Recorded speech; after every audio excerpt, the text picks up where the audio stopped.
Hi, for this weekend I had four jumpers and it's kind of really interesting. We have death reversed. So, right, that generally talks about, this isn't something that happens in life. Certain things have to end, and it's not only our life, but it's also circumstances, relationships, involvements. Good times have to end, but the bad times will end as well.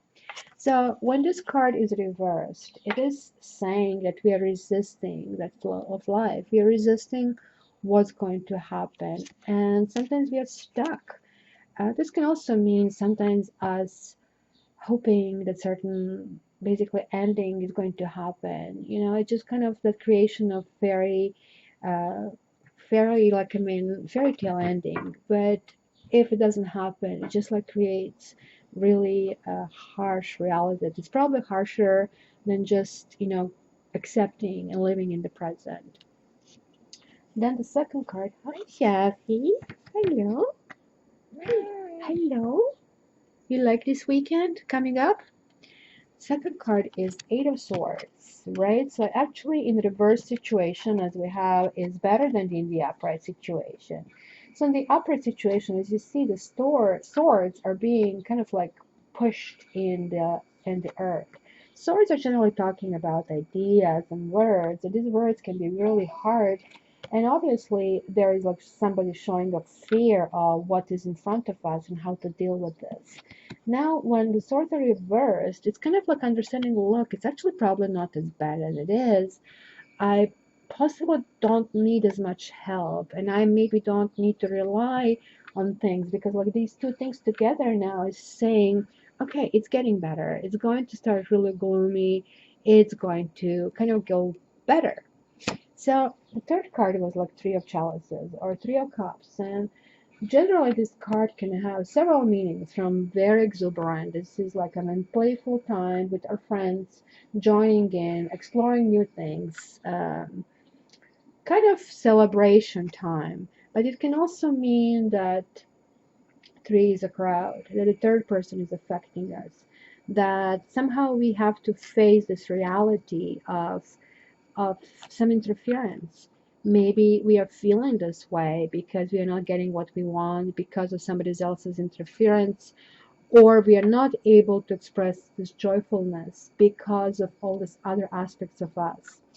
And the last card is the Empress. And the Empress is talking about motherhood and creativity and expression and birth. But it's also talking about birth of new ideas and birth of new concepts. So it probably tells me that looking that is going from bad to good to really good, that we'll be going through almost like every single emotion and understand that we actually have to nourish ourselves. We have to create our own reality because the Empress is basically talking about that. You have to give it to yourself more than basically anything else is happening.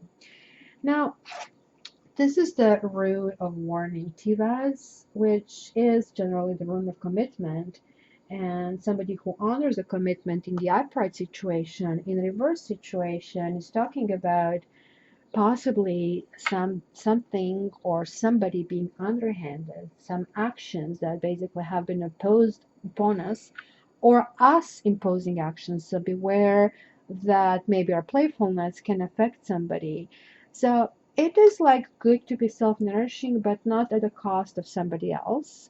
But also this, of course, can mean that it could have been implying some kind of betrayal.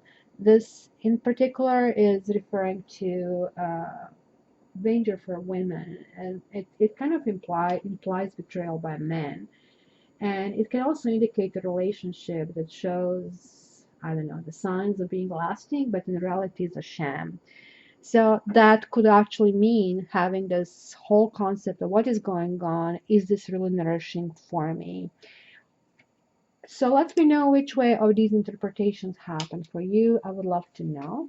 But I have also drawn one more card from my Earth Magic Oracle cards, River, because I really wanted to seal these four cards and see really what is this one card interpretation.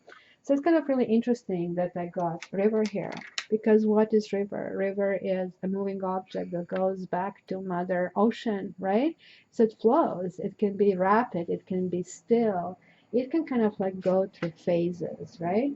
So can you resist the river? I don't think so. It's kind of like really hard to even order river how to move. It's kind of also hard to sidetrack river. So I would say that if you resist, that you're going to hamper your ability to make a choice. And simply altogether is telling me just surrender, and you have to take life as it is and what comes. Be grateful, and that way you're going to understand that you actually are going to the place where you're supposed to be. And I think most likely the message will be go with the flow. So let me know how your weekend is and goes and was, depending on what time you're listening to this. Until then, love you.